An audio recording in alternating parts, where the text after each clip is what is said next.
Quel titre de chanson résumerait ta vie? As-tu une cicatrice qui a une histoire particulière? Quelle est la célébrité que tu aurais aimé rencontrer? Quel serait le voyage de tes rêves? Est-ce que tu as déjà dû faire un choix qui a totalement changé ta vie? À quelle chose imaginaire croyais-tu quand tu étais enfant? Aléatoire, c'est le podcast qui laisse le choix au hasard et où personne ne sait quelle sera la prochaine question. Dans chaque épisode, j'échange avec une personne, qu'elle soit artiste, humoriste, militante ou homologue du monde du podcast, qu'elle soit déjà célèbre ou qu'elle gagne à être connue, en lui posant 20 questions piochées au hasard. Je suis Jacques et vous écoutez Aléatoire.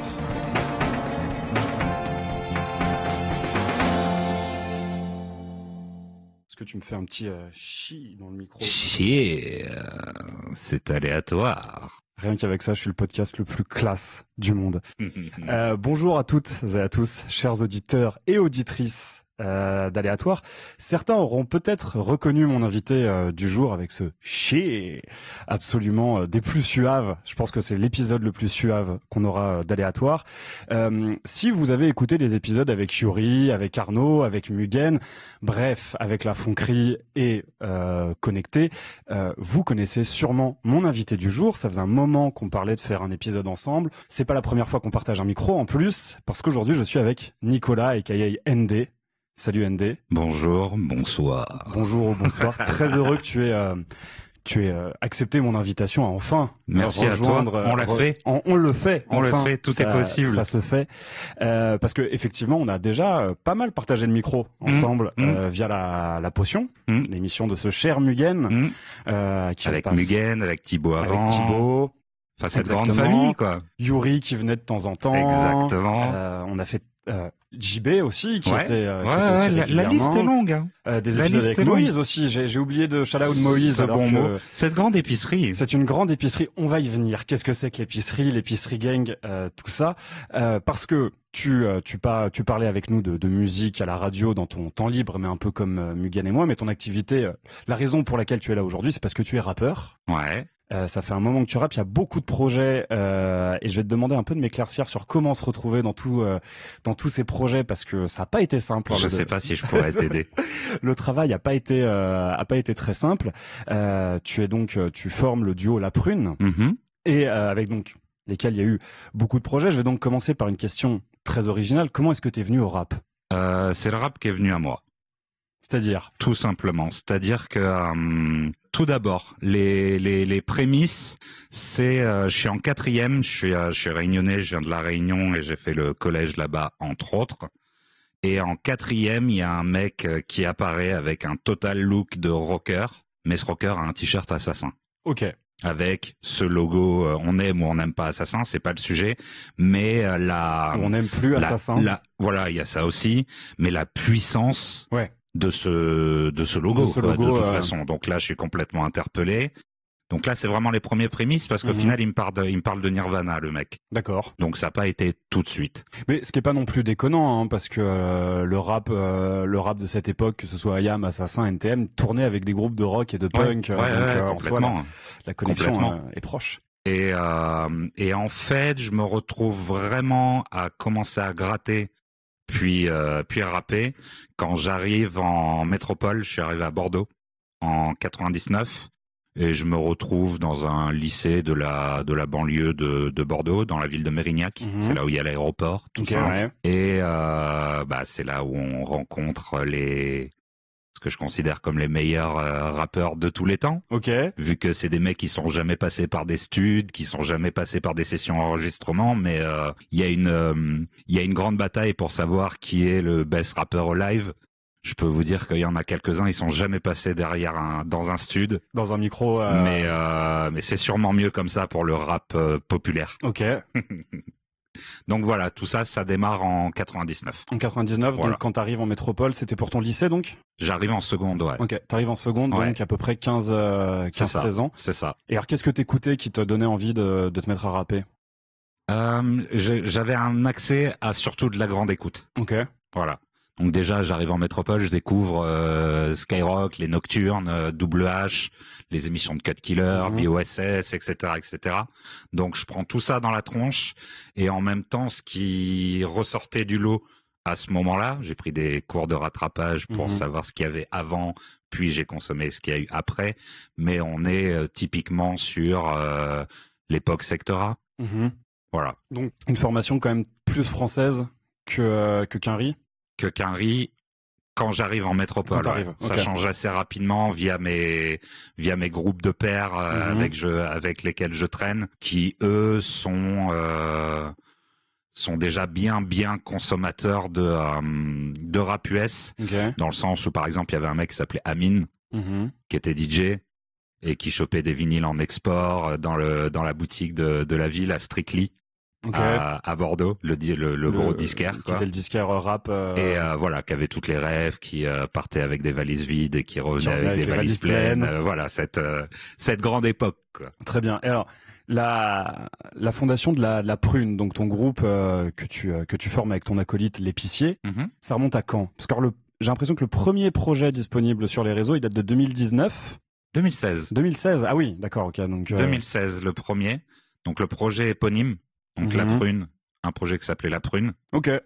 Et c'était 2016. Je pense qu'on a pris un an et demi à tout construire pour commencer par envoyer ce projet si je dis pas de bêtises, en septembre ou en octobre 2016. Okay. Parce que alors, du coup, avant 2016, donc de 97 à 2016, est-ce qu'il y a des traces de ce que tu as fait de ton parcours dans le rap? Oui, ça se trouve. Il y a des projets C'est assez marrant à constater. J'en ai déjà éventuellement parlé, mais ce qui a le mieux marché n'est pas forcément ce dont je suis le plus fier. Évidemment, comme beaucoup d'artistes. Comme beaucoup d'artistes, sauf que là en fait c'est une histoire de corrélation temporelle en fait. C'est-à-dire qu'il y a eu un moment où on a eu la possibilité d'avoir de l'image et de l'enregistrement et toute une troupe en fait. Il y avait autour de nous, c'était un truc qui s'appelait All Bâtard, dont je suis hyper fier. Mais c'est pas forcément le plus représentatif de mon histoire. C'est-à-dire que si on considère cette époque, on peut considérer qu'avant qu'on fasse La Prune, ND c'était un rappeur boom bap. Alors qu'en vrai, on a toujours fait exactement ce qu'on voulait au moment où on le voulait et c'est tout. Il n'y avait pas d'histoire de nous on est ça ou on est ci. Concept de l'étiquette, on peut y passer des heures. Voilà. Alors, combien vous avez de projets avec La Prune? Parce que il y a 11 projets sur Bandcamp. Ouais. Il y en a 6 sur Deezer. Ouais. Il y a des BDMS qui sont pas dispo partout. Par exemple, le BDMS avec un point d'interrogation n'est pas dispo sur Bandcamp. Non, mais il est en streaming. Il est en streaming sur Deezer et Spotify. Ouais. Votre dernier projet Prune, a disparu. Ouais. Donc alors, comment on se retrouve à quelqu'un qui vous a jamais écouté, comment on accède à La Prune? Par quoi on commence? Comment on navigue dans La Prune? Faut prendre ce qui nous tombe dessus. Je pense que on base ça un peu sur le hasard du moment, sur ce concept du momentum aussi un petit peu. Mais il n'y a pas à faire toute une discographie de La Prune parce que ça aurait pas forcément ça a du sens pour l'auditeur et pouvoir construire une histoire, etc., un sens historique. Bien sûr, sauf que on est tellement, on s'enferme tellement peu dans cette musique, vu qu'on nous enferme de plus en plus en dehors de la musique, que faut pas essayer de trouver une corrélation entre les projets. C'est une envie du moment, un kiff du moment, nos origines qui reviennent sur un moment, on le transforme en musique et derrière il se passe ce qui se passe. Mais faut surtout pas. Quand j'étais au lycée, il y avait ce concept en français des études de texte. Oui. J'étais rarement d'accord avec ce mot, donc l'interprétation donnée par la prof de français. Pourquoi? Parce que c'est une interprétation qu'on nous donne afin d'avoir un sociétal commun, un bagage commun pour pouvoir s'entendre, etc., etc. Mais à quel moment on peut nous dire, sachant que ce n'est pas sorti de son cerveau de lecteur ou d'auditeur, que il voulait dire ça? Pourquoi on peut pas avoir des interprétations différentes et forcément s'ancrer sur une pensée unique? Justement, parce que ça vient d'une analyse complète de l'œuvre qu'on ne nous délivre pas. Alors je suis fils de prof de français, hein, donc je vais peut-être défendre. Bien sûr. Moi, je suis assez client de la politique de l'auteur au cinéma et justement de voir une œuvre comme un tout, et qu'avec les bonnes clés, avec la bonne analyse, on peut approcher du sens. Approcher. Ah oui, approcher. Non, mais bien sûr. Approcher. Mais cette prof de français, par exemple, je lui dis, moi, parce que dans ce cas-là, on se débarrasse des émotions de l'élève. Aussi, c'est vrai. Et c'est dommage, parce qu'on pourrait entrer dans des échanges qui pourraient même être fructueux et pousser un petit peu plus loin. Bien sûr. Le fait que on ne peut pas entrer dans la tête entièrement bien sûr. d'un artiste, encore plus d'un artiste. Encore plus, ouais. Voilà. Après, moi, ce contre quoi je me bats, par contre, en revanche, c'est les gens qui disent que si l'auteur a écrit que les rideaux étaient bleus, il ne voulait rien dire d'autre que les rideaux étaient bleus. Non, il voulait très probablement dire autre chose. Et après, je te rejoins effectivement sur peut-être donner plus la parole à l'élève sur qu'est-ce que lui, il voit dans ces rideaux bleus. Exactement. Je crois que j'avais besoin de m'exprimer au lycée. Mais alors, comment vous êtes rencontrés avec l'épicier et comment vous avez décidé de commencer à faire du son ensemble? Alors, faut savoir que la Prune, au départ, on était 3. D'accord. C'est important. Oui. Il y avait aussi Crab, qui était à la prod et qui était à beaucoup plus que la prod. Parce que déjà, avoir un beatmaker fan de François Droubet, c'est pas tous les jours. François Droubet. Ouais. François Droubet, si je dis pas de bêtises, c'est un compositeur de musique pour des films. Ok. Et des séries télé. Ok. Voilà.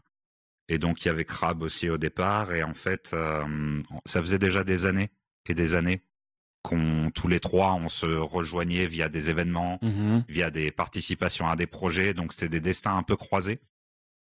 Sachant que pour entrer dans les détails, l'épicier c'est encore plus comment dire, moment de vie. Je suis en train de faire un concert à l'époque, c'était un bar crunk qui s'appelait le 21 Sound Bar à côté de Bastille. Ok.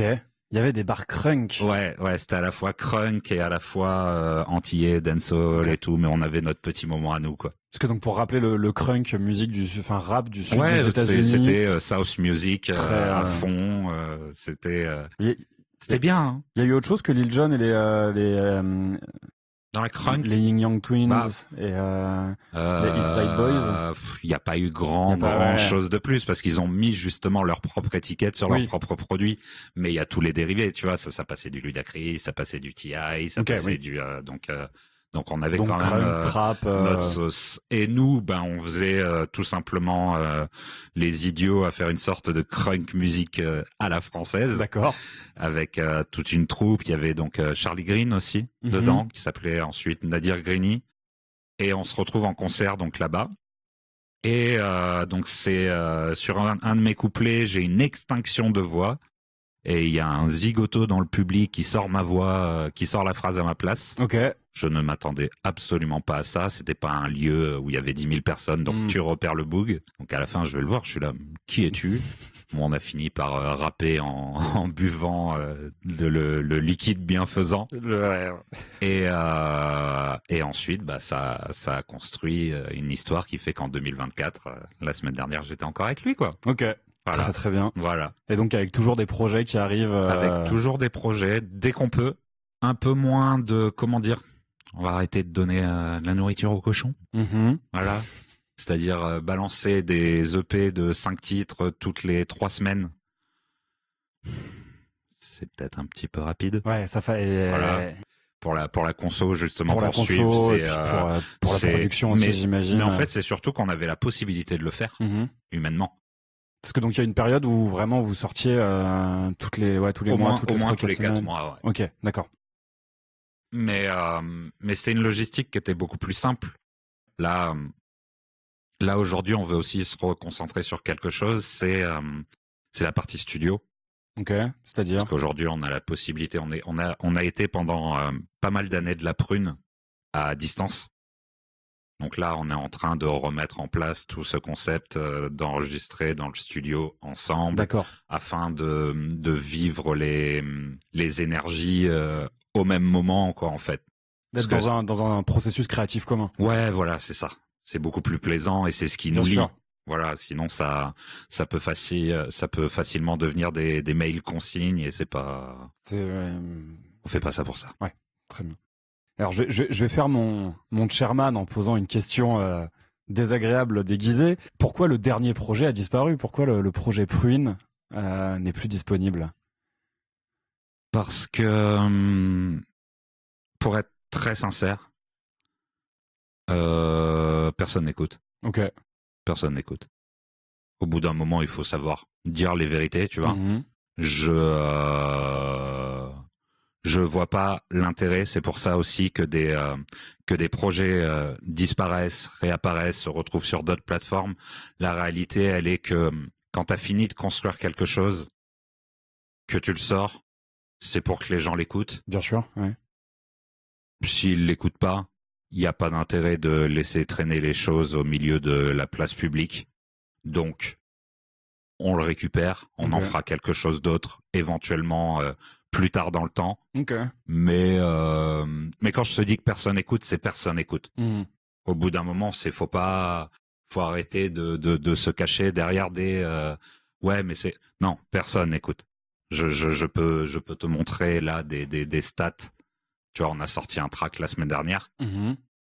Personne écoute. Okay. Le pourquoi du comment, je sais pas où il est. J'essaie de réfléchir sur nous, qu'est-ce qui fait que, mais personne n'écoute. Okay. Donc au bout d'un moment, s'il y a moins de sorties, si les sorties disparaissent, c'est tout simplement parce que tu vas entrer dans un magasin, un produit, il marche pas, tu le retires de la vente. Oui. Voilà. Je dis pas que notre musique est un produit, mais on n'est pas là juste pour faire joli non plus, quoi, tu vois. Ok. Mais tu voudrais pas justement te laisser sa chance au hasard et se dire que peut-être quelqu'un va l'écouter et va tomber dessus et va avoir une révélation. Ça fait 20 ans qu'on l'attend, le hasard.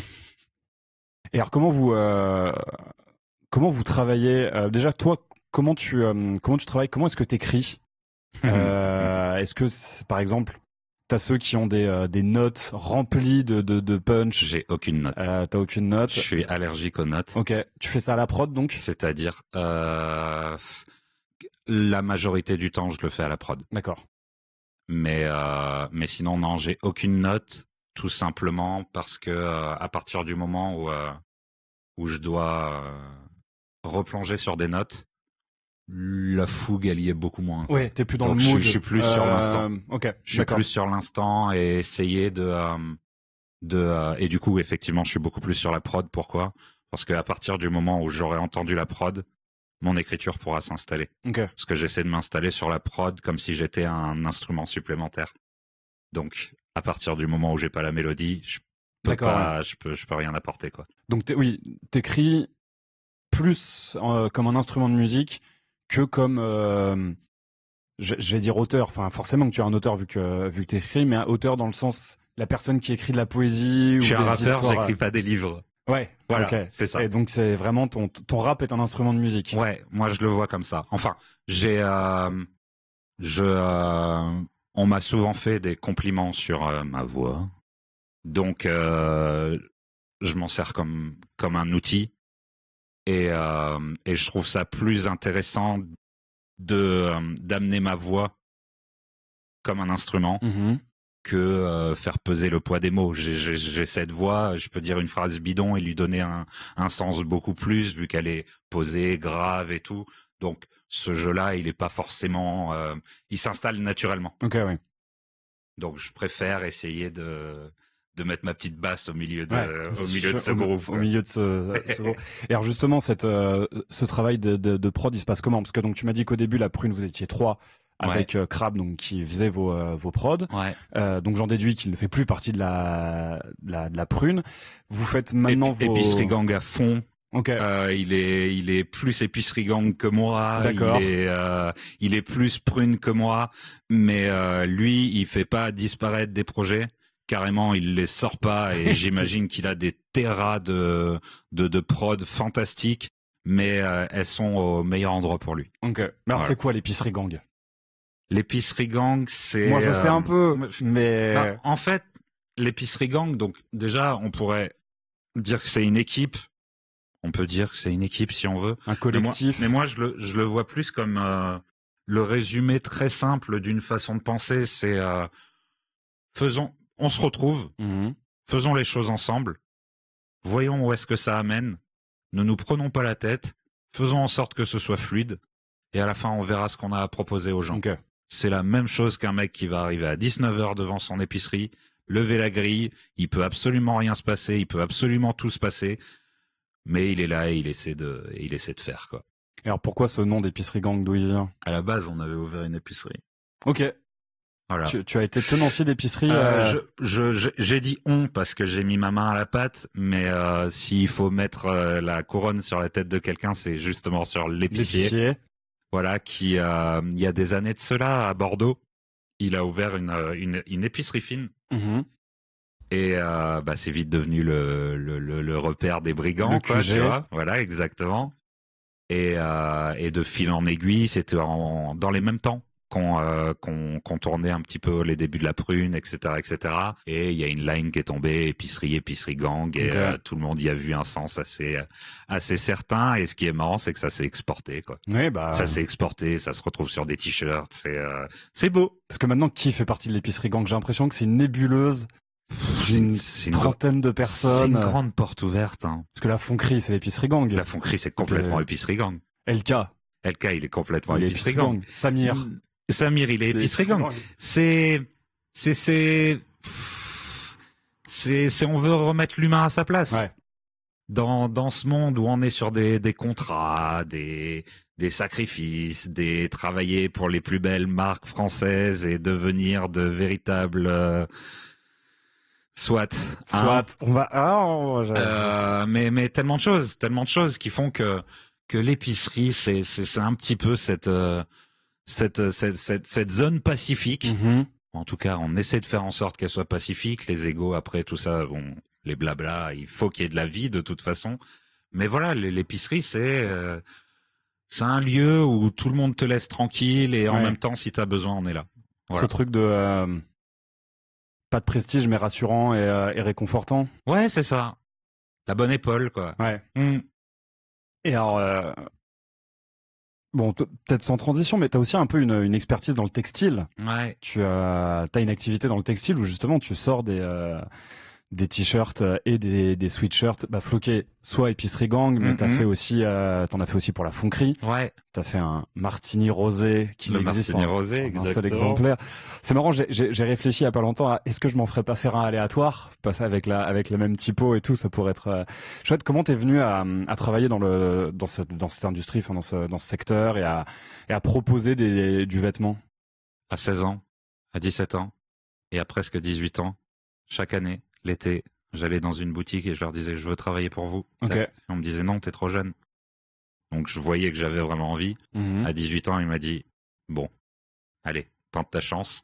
Et là, voilà, c'était l'autoroute, c'est ça que je veux faire de ma vie. Donc j'ai fait toutes les étapes jusqu'à responsable de magasin. Okay. Puis j'ai été acheteur pour des marques.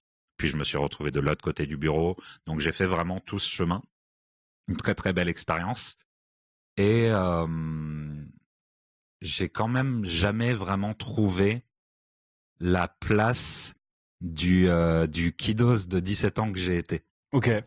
C'est-à-dire que ce que je voulais quand j'avais 17 piges, j'avais pas les moyens de me le payer. Et je me retrouvais avec des trucs que je trouvais un petit peu éclatés, tu vois. Et moi, j'aurais voulu juste avoir l'entre-deux. Ok. Tu vois, donc j'aurais été déjà très bien là-dessus. Pas exactement ce que tu voulais, mais un truc un peu plus proche et un peu moins éclaté. Parce qu'à partir du moment où t'as ce que tu veux, tu voudras quelque chose encore mieux et c'est sans fin. Donc vaut mieux trouver son bon équilibre, tu vois. Et ne l'ayant jamais trouvé et ayant remarqué qu'il y avait quand même un grand vide à cet endroit-là, je l'ai fait moi-même. Okay. Et aujourd'hui, ce qui est chouette, c'est que effectivement, je me retrouve à ça, c'est complètement épicerie. D'en faire pour la Fonquerie. Ouais. Voilà, c'est ça, c'est fluide, c'est les mecs, je suis juste à côté de vous là. Hop, on y va. J'en ai fait aussi pour Bad Cop. Oui, donc la belle tenue par Arnaud. Exactement, avec Samir et Risky. Et Risky. Pour Urde. Etc., etc. Et en fait, c'est tout con. On arrive tous au bout d'un certain moment avec nos expertises ou nos domaines de spécialité. Bon, venez, on propose ce service dans l'épicerie et ceux qui veulent se lancer, ils se lancent. Moi, ça me permet de mettre la lumière sur des artistes que je trouve hyper cool, des êtres humains qui le sont encore plus, Donc voilà, essayer d'apporter sa pierre à l'édifice en pouvant mettre un petit peu de beurre dans les épinards derrière. Quoi. Ok. Mais du coup, t'as une marque ou t'as pas de marque? J'ai déposé une marque. T'as déposé une marque? Ouais. Ça y est? La marque est déposée. Ok. Donc la marque s'appelle Pruine. Ok. Voilà. Très bien. Clairement. Ensuite, Alors, qu'est-ce que c'est que la pruine? la pruine. Donc la pruine, c'est donc quand on a les fruits sur l'arbre, il y a une petite pellicule blanche, généralement, dessus là, qui donne l'impression que c'est sale, mais en fait c'est tout l'inverse. Ouais. C'est-à-dire que c'est une pellicule qui sert à protéger des nuisibles et et de tout ce qui peut être problème de temps, trop de soleil, trop de froid. trop de froid. Et c'est exactement la même chose que je veux faire avec mon textile, c'est-à-dire que je veux que ça puisse, si quelqu'un lance son merch à travers cette idée-là, que ça puisse lui rapporter de l'argent, que ça puisse le protéger si c'est un bon gros hoodie contre le froid. Donc on est vraiment sur cette même définition, sauf qu'en fait là on remplace le mot fruit par artiste. Très bien. Voilà. Écoute, est-ce que tu vois d'autres choses à ajouter à ta présentation? Non, on est bien déjà. On est bien là? Ouais, je crois. On passe à la boîte. À la boîte. La boîte. Ici, la boîte. C'est dans quoi ça déjà? La voix. Ah oui, c'est la voix dans Secret Story, c'est ça. Je suis le doubleur cascade de la voix. De la voix. Quel adulte voulais-tu être quand tu étais petit? Éric Cantona. Oh, super réponse.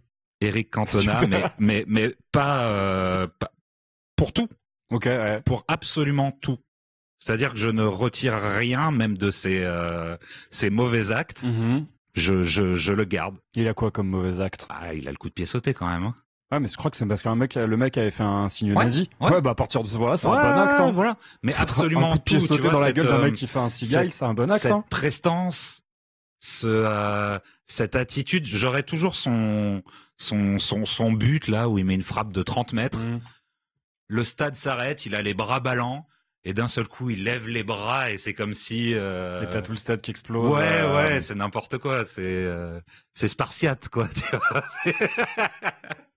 mais ouais, Éric Cantona. Okay. Éric Cantona et le foot, le basket, tout ça. J'insistais pour avoir le numéro 7. C'était pas un hasard. Parce que Éric... Voilà. C'est... Effectivement, ça a l'air d'être... J'aimerais bien l'avoir sur Aléatoire, Éric Cantona. Éric Cantona, je te le souhaite. Si tu pouvais avoir un super pouvoir, lequel serait-ce? Me débarrasser de tous mes super pouvoirs. D'accord, alors développe, c'est-à-dire... Parce que ça veut dire qu'on a déjà, donc... On a des super pouvoirs. Enfin, l'intuition. Alors, oui et non, parce que dans la boîte, il y a deux questions. Il y a si tu pouvais avoir un super pouvoir, lequel serait-ce? Et si tu pouvais avoir un don, lequel serait-ce? Ok. Donc, sous-entendu, il y a une question qui questionne plus, on va dire, un côté supernaturel, et l'autre, une réalité que certaines personnes ont et certaines personnes n'ont pas. L'intuition, c'est plus un don qu'un super pouvoir. Je t'entends, mais je crois que le mien est prononcé. Mais le déplacement instantané. La téléportation? Ah ouais. Parce que t'aimes pas te déplacer? Parce que je viens de me rendre compte que j'ai bouffé 12 000 km de train. J'ai eu mes stats SNCF sur 2024. Je suis assez content. La ride continue. La ride. C'est vrai qu'on n'a pas parlé de la ride encore. Mais tu vois, autant monter dans le train jusqu'à l'arrivée, ça me dérange pas. Mais tous les préparatifs. Ok. C'est-à-dire les préparatifs. Enfin, par exemple, aller à l'aéroport. Tu vois, ce moment jusqu'à être dans l'avion, là. Ok, ouais. C'est terrible. Toi, c'est vraiment le... Ah, ça me torture, quoi. T'as pas de problème à t'envoler, mais le RER pour aller à l'aéroport, il te... C'est pas le RER qui me dérange, hein. On est bien d'accord, parce que... Mais, je sais pas, j'ai beaucoup d'appréhension par rapport au voyage. Ok. J'ai fait beaucoup d'allers-retours aussi, étant jeune, etc. Donc, je pense que ça vient de là. Mais ouais, le déplacement instantané. Ok. Là, tu me dis, j'ai en ce moment ma vie entre Paris et Bordeaux. Je peux mettre deux doigts sur le front comme Satan Petit Cœur. Oui, donc dans DBZ. Dans DBZ et apparaître à Bordeaux. Je signe, ouais. Je sais pas si je laisse pas un bras en échange. Ah oui. Mais du coup, comment est-ce que tu fais comment est-ce que tu fais les deux doigts sur le front si t'as J'en l'autre bras? donne qu'un, j'en note qu'un. T'en donnes qu'un. Si tu pouvais être incollable sur un sujet, quel sujet choisirais-tu? Un collab sur un sujet. Je suis sur la Réunion. Ok. Sur la Réunion, ouais. Vraiment, j'aimerais. Donc Ça tient qu'à moi, hein. Mais je précise que j'y suis pas retourné volontairement depuis 99. D'accord. Pourquoi volontairement? Parce que si j'y retourne une fois, je ne reviendrai jamais. D'accord. Et que c'est une petite île et que je dois finir des choses d'abord Mhm. sur ce sol. Mais donc il y a un objectif de métropolitain. retour. Ouais, quand j'aurai gagné, ouais. Ok, ça Quand marche. j'aurai gagné. Et alors, bon, avant de te demander c'est quoi gagner, Ouais. mais donc ce serait être incollable sur son histoire, sur sa Sur l'histoire de la géographie, Réunion, ouais. sur. Ouais. Quand j'étais petit, j'ai eu une période où je voulais travailler dans le tourisme, mais c'était justement pour pouvoir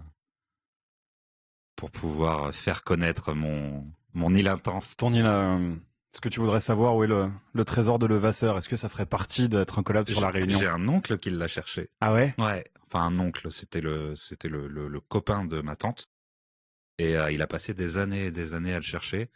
Ce qu'il savait pas, c'est que c'est moi qui le cache. Ah, Mais tu as le trésor de Levasseur j'ai en toi. le trésor, ouais, je vais Ah, pas jacter, je vais me retrouver avec des pirates au-dessus de mon lit, là. grave. Non. Fais extrêmement gaffe parce que c'est un sujet qui, mine de rien, je suis probablement le podcast qui parle le plus du trésor de Levasseur en France. Donc, fais extrêmement attention là-dessus. Alors, du coup, ce sera quoi gagner? Gagner, c'est être en paix, total. Ok. Bien sûr que ça peut passer par le financier, ça peut passer par plein de choses, mais tu te réveilles à 8 heures, ouais, tu fais en sorte d'avoir la chance de pas pouvoir te prendre la tête avant 15 heures. Mhm. Ce serait pas mal ça déjà. 8h, 15 heures où tu te 8h, 15h régales. où tu te réveilles. Oh, c'est bien, ouais. Un petit 15-18, tu t'occupes des 3 sujets importants. Non, attends.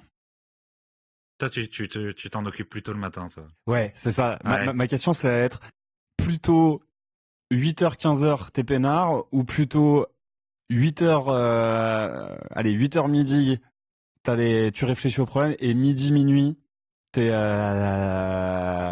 profites et Je crois que je tu dégustes. préfère bosser le matin, effectivement.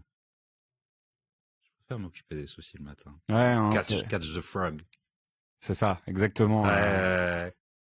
Mais ça veut dire que t'es en paix avec toi-même si tu peux t'en occuper qu'à 15 heures. Ça veut dire que t'es plutôt bien dans ta tête. C'est vrai aussi, ouais. Mais bon, bref, être en paix, ouais. voilà, c'est ce moment où j'aurais gagné, c'est y a pas le feu, quoi. Parce que on vit avec ce truc de y a le feu, alors que je suis même pas sûr qu'il y ait des allumettes. C'est terrible. Oula, celle-ci va être bien deep aussi. Si tu devais mourir maintenant, Ouais. qu'est-ce que tu regretterais de ne pas avoir dit et à qui? Rien. Je regrette rien. Et quelque chose que j'aurais pas dit. J'en veux plus à des personnes de pas avoir dit les choses ou de pas dire les choses. Généralement, je m'exprime. Mhm. On en était à 40 minutes à la fin de l'intro, donc on peut voir que j'ai la langue bien pendue. J'essaie de moins parler, d'ailleurs. Alors non, on en est que 34 minutes. Mais non, que les gens Ok. disent plus les choses. Ça c'est très grave. C'est très grave parce que il y a des gens, comme moi le premier, qui donnent, qui expriment, qui ont pas peur de dire les choses. Et le problème, c'est que quand on n'a pas les choses en face de nous, ben on se remet la rate au courbouillon, quoi. Et ça peut donner des périodes bien deep derrière. Toi aussi, Donc dites les choses. t'as aussi t'as les petites psychoses quand on ne dit pas les trucs. Ouais. Ouais. Ouais, bah ouais. Bah oui. À tout de suite envisager le. Alors du coup, est-ce que tu regretterais pas de ne pas avoir dit aux gens de plus dire les choses? Certainement. Mais il y a aussi la capacité de recevoir l'information. Oui, bien sûr. Ouais. Il y a des fois où c'est dit, il y a des fois où c'est pas reçu, hein. Faut pas. Mais la chance qu'il arrive, la probabilité qu'il arrive ce à quoi tu t'attends est de 1,3% ou un truc comme ça. C'est une vraie stat ou tu... Non, c'est un truc que j'ai vu passer, ouais. Alors, c'est-à-dire? C'est-à-dire que ne pas dire les choses aux gens, c'est généralement parce qu'on a peur de le dire. Oui, bien sûr. Et ça serait bien qu'ils sachent que la probabilité que ça se passe mal derrière est infiniment faible. D'accord, ok. La probabilité que ça se passe mal est d'1,3%. Ok. Ouais. Ah bah oui, une fois que tu sais ça, t'as plus de raison de... Vas-y, vas-y, dis les choses, tu vois, c'est... Après, bien évidemment, hein, t'es au bord d'une falaise et en bas, il y a que du caillou. Oui, si tu sautes, la probabilité, elle va changer. Mais voilà, faut arrêter d'avoir peur, quoi. Ouais. Oui, bon, bah, là, j'avoue, bah, en plus, on se connaît un peu, donc on a un peu échangé avant de commencer à enregistrer. Ça résonne pas mal avec des trucs actuels, ce truc d'arrêter d'avoir peur. Et surtout, tout ce que ça décante de le dire. Bah oui.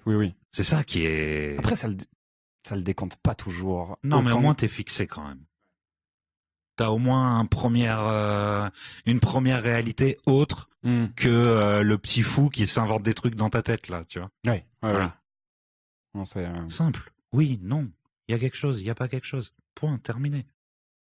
Disponible, pas disponible. Non, faut arrêter de prendre des virages là de tous les côtés. C'est épuisant. Oui, c'est épuisant. On se fatigue beaucoup. On est même plus capable de regarder l'heure, tu vois, genre t'as rendez-vous avec quelqu'un à 15h, est-ce que tu te dis qu'il va arriver à 15h30 ? Tu vois, genre on est devenu complètement fou. Soit. Question suivante. Soit. Y a-t-il quelque chose que tu aimes faire à l'ancienne ? Je suis un mec à l'ancienne. Hein. Je suis plutôt un mec à l'ancienne. Enfin, j'ai été bien marqué par ma génération, en tout cas, je pense. Ça se manifeste comment ? Tu vois, tout ce qui actuellement, toute cette ubérisation, là, par exemple, très bel exemple. On peut très bien s'en passer. Oui. Bon, bah, ça, là, tout ça, c'est un truc que j'ai vraiment du mal. Ok. La sous-traitance. L'invention du service inutile. Ok, ouais. Tu sors t'acheter à bouffer. Bah ouais. C'est important de sortir. L'important, c'est presque plus important de sortir. Tu vois ? C'est... Ouais. Enfin, si t'as pas fait d'effort, pourquoi te nourrir ? T'as rien consommé. Alors ça marche. C'est très extrême. Ça marche dans une certaine limite. Je pense que si t'es un dépressif chronique, faut mieux éviter d'entendre cette phrase parce que ça peut devenir dangereux assez rapidement. On est d'accord. Je vois le pro. En fait, il y avait un truc plutôt cool à la base de tout ça. Je m'en rappelle par exemple à tous les livreurs à Bordeaux à l'époque. C'était tous les petits sketos de la ville qui cherchaient un moyen de se faire un petit billet. Et c'était à peu près payé correctement, dans des conditions dignes, nanani, nanana, nanani, nanana. Sauf que tu regardes ce que c'est devenu aujourd'hui. Ouais. C'était le point positif que j'avais, tu vois. Puis surtout, ils étaient salariés de la boîte pour qui ils livraient. Exactement. En fait. Donc. Et là, il y a encore pas longtemps, je voyais un vélo de livraison se faire percuter par un bus. Ok, ouais. Et c'est comme si de rien n'était, quoi. Tu vois, t'es là genre. Vraiment, juste parce que des gens ont la flemme d'aller. De descendre. Soit. Je vais finir par appeler l'épisode Soit. As-tu un talent que tu es embarrassé d'avoir ? Dans un sens, ma voix. On revient là-dessus. C'est pour ça, je pense qu'on l'a autant trituré, qu'on s'est autant amusé à la triturer avec la prune musique, tu vois. Parce que de ce que j'en ai compris, elle instaure un certain. Oui, une certaine stature. Ouais, une certaine stature, tu vois, mais qui n'est pas toujours facile à porter. Ok. Genre, tu vois, je vais dire un truc plutôt calmement. Si la personne me connaît plutôt mal, elle peut l'interpréter de manière très très dure. Ah ouais. Ouais. Ok. Après, on a toujours discuté de manière très suave, c'est ça, ouais. toi et moi, tu vois. Mais pour donner un exemple, dans le pro, je vais avoir une équipe à encadrer que je découvre le jour même. Elle va découvrir, ces personnes-là vont découvrir d'autres gens de la boîte. Et le bilan en fin de journée, ça va être, oula, Nico, il a l'air un peu rude quand même.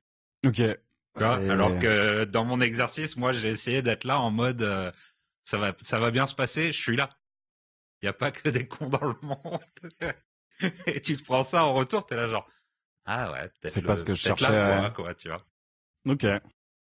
Non, mais du coup, je comprends l'embarras lié au talent. Euh, Qu'est-ce que tu aimes le plus chez ton ou ta meilleure amie? Donc c'est l'épicier, on Mhm. se le dise clairement. C'est les liens du sang, mais malheureusement le sang n'y est pas. Mhm. Ça fait combien de temps du Euh, coup qu'il a sorti cette phase à ton concert et que vous vous êtes rencontrés? Ça c'est autour de 2009, Ok, ouais. je pense 2009-2010, ouais, comme ça. Donc 15 ans, Ouais, un bon 15. une quinzaine d'années. Bien solide avec bien des étapes, tu vois. Un qui ramasse l'autre, voilà, ça change de ville, ta. C'était génial. Et c'était quoi la question? La question, c'est par Ce que tu rapport aimes le plus chez ton ou ta meilleure amie? chez lui. C'est j'aime autant que je déteste ce point. Mhm. Il est malheureusement capable de donner plus que moi sans rien attendre en retour. Ok. Mais là, je crois qu'on arrive à un niveau où on se le dit toujours, tu vois, lui et moi, t'oublies pas, quoi. Mhm. C'est un sujet du moment d'ailleurs Ouais. où rappeler qu'il y a des moments où il faut savoir souffler, il faut savoir ne rien faire, il faut savoir dire non, etc., etc. Et ouais, il est très fort à ce jeu, très très fort. Ok. Ouais. Il est agent immobilier, il te fait le déménagement avec, tu vois.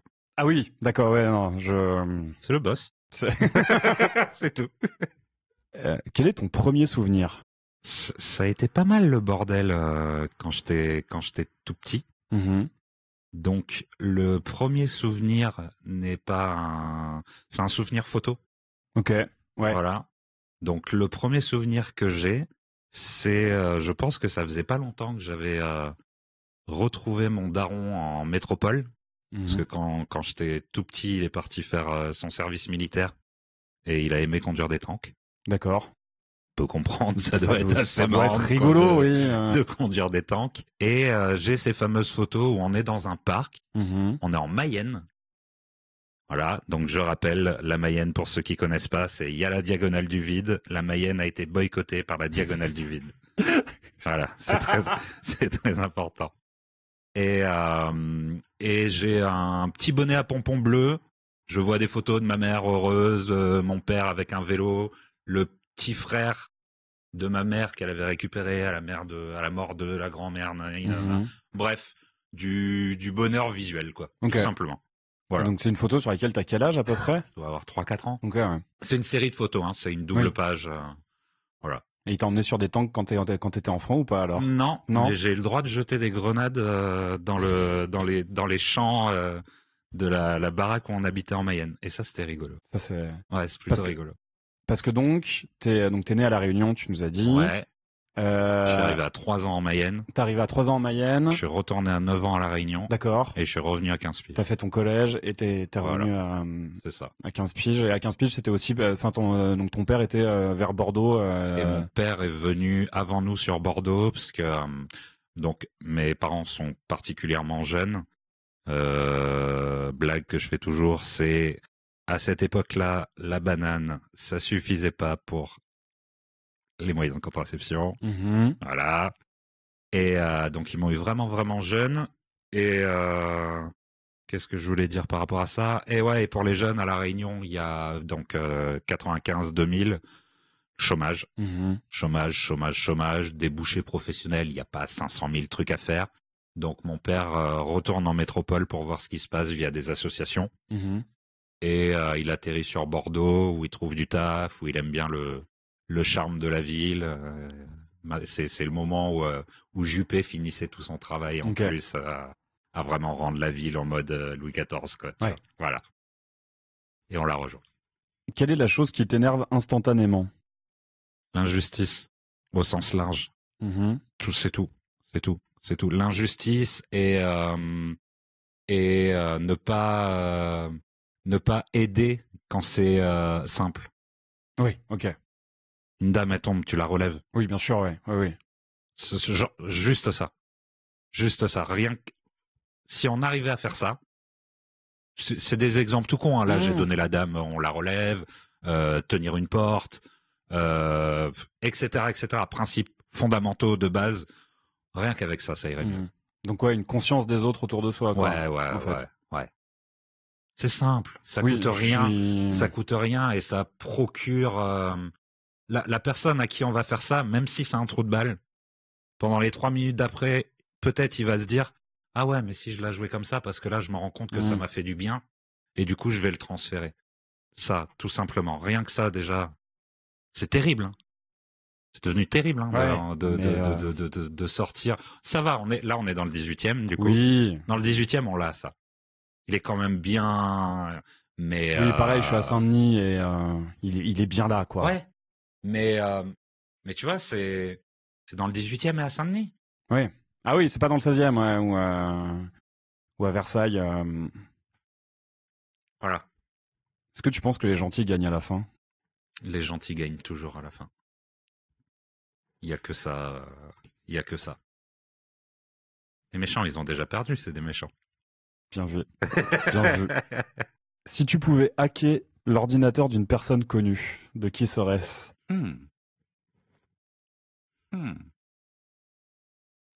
Jay-Z. Ok. Mais alors pourquoi? J'ai choisi par malice, là. Est-ce que c'est pour avoir accès à des sons pas sortis, à des épreuves de travail, ou c'est pour avoir accès à probablement un bon paquet de saloperies? T'imagines tout ce qu'il doit y avoir dans l'ordi de Jay-Z? Ah bah surtout qu'en ce moment, c'est... À tous les niveaux, en plus. Ouais, c'est... Donc, il y a du texte, il y a des morceaux, il y a des affaires. Lui, voilà, il y a pas, ça date pas de l'histoire d'Diddy que Jay-Z est, hein, bon. Ah ouais, ça doit être un truc, ouais. Ça doit être un truc. Donc lui, ou sinon, et je reste dans la musique, sinon je voudrais bien l'ordi de Chad Hugo.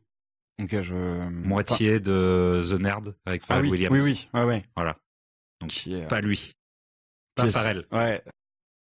Selon les... Chaque fois que j'ai parlé avec des gros bousiers de musique, et ceux qui n'écoutent pas la musique pour la posture que ça leur apporte, ils ont toujours l'air d'être plus intéressés par Chad Hugo que par Pharrell. Et je me suis jamais trop plongé dans leurs œuvres respectives, mais il y a un truc dans ma tête qui me dit, il est peut-être plus intéressant encore que Pharrell, d'un point de vue musical. Je pense que Pharrell est plus sur la vision. D'ailleurs, aujourd'hui, on le connaît pour être derrière du textile. Oui, totalement. Alors que Chad Hugo, c'est vraiment arrêté musique, à cette étape musique. Je suis un compositeur, quoi. Mais ouais, je pense qu'il est. Si je dois choisir une session studio avec l'un ou avec l'autre, je choisis Chad Hugo. Ok. Voilà. Et alors, du coup, si tu pouvais avoir une session studio avec l'artiste de ton choix, n'importe lequel, qui est-ce que tu choisis? L'épicier. Oui, non mais. Non mais merci. Non mais toi qui es aussi dans la musique. Oui. Tu sais à quel point ça arrive que ça soit très bien, hein, mais c'est souvent très pénible. Oui, des sessions studio avec quelqu'un que tu ne connais pas. Oui, c'est vrai. C'est vrai aussi. Alors que une grosse star. J'ai pas trop ce concept du fanatisme moi en plus. Je peux pas j'ai pas de référent de je suis fan de un tel ou un tel, mais donc du coup l'épicier pour la bêtise. Mais sinon, s'il y a moyen de refaire descendre une dernière fois Quincy. Ok, ouais.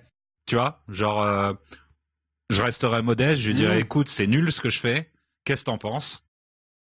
Et qu'est-ce que t'aurais à me dire? Et après, je te laisse remonter. Je te laisse remonter. Mais ouais, comprendre Quincy ou Rick Rubin. Ok. T'as ce truc avec Rick Rubin aussi. Ouais. Ça me fascine. J'aime bien cette approche un peu un peu spirituelle gratuite. Tu vois, qu'est-ce que vous avez fait? Rien. Et qu'est-ce que vous avez fait? Un des plus beaux CV de l'histoire de la musique. C'est génial. J'adore cette approche. J'adore. Non, mais c'est vrai que effectivement une session musicale avec quelqu'un avec qui tu construis une complicité, en vrai, Ça sera toujours plus agréable qu'une session musicale avec quelqu'un que tu rencontres et C'est que ça. tu découvres et où bon, on fait quoi, on avance comment, je sais pas Ouais, trop ce c'est que long, hein. t'aimes, tu sais pas trop ce que j'aime, Qui paye une bouteille? qui paye une bouteille. Dans quoi aimerais-tu être meilleur? Oula, très longtemps qu'elle n'était pas sortie celle-ci.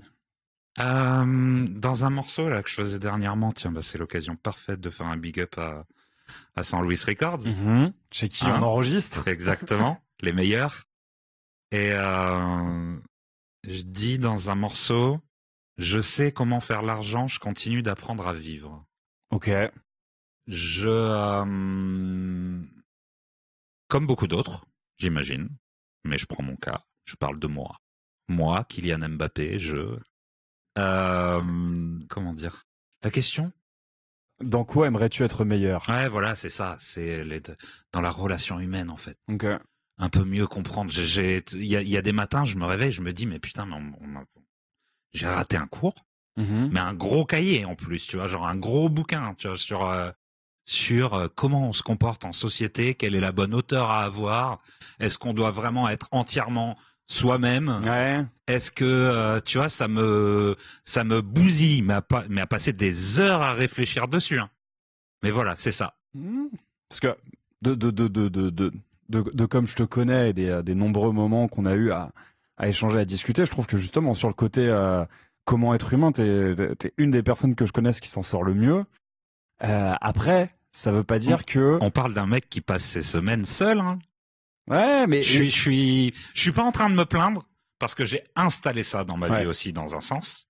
Le besoin de arrête d'être en permanence avec du monde parce qu'en attendant, tu construis pas ton toit, tu vois. Hmm. Tu donnes, tu donnes, tu donnes. C'est là où je citais Jules l'épicier, ça peut être Oui. pire que Wham et que ça montrait la gravité des choses. C'est qu'on a beaucoup, beaucoup, beaucoup donné, donc au bout d'un moment, faut un peu, mais en société, oui, ça se passe bien, Mhm. mais comment comment entretenir la continuité de cette Mhm. vie en société entre, tu sais, cet équilibre où justement je veux être seul et je veux être entouré. Oui. En fait, j'étais trop entouré avant et j'ai été tellement radical sur la chose que je suis passé d'un 90-10 à un 10-90. Ok. Comment faut-il Comment gérer cet rééquilibrer? entre-deux, tu vois?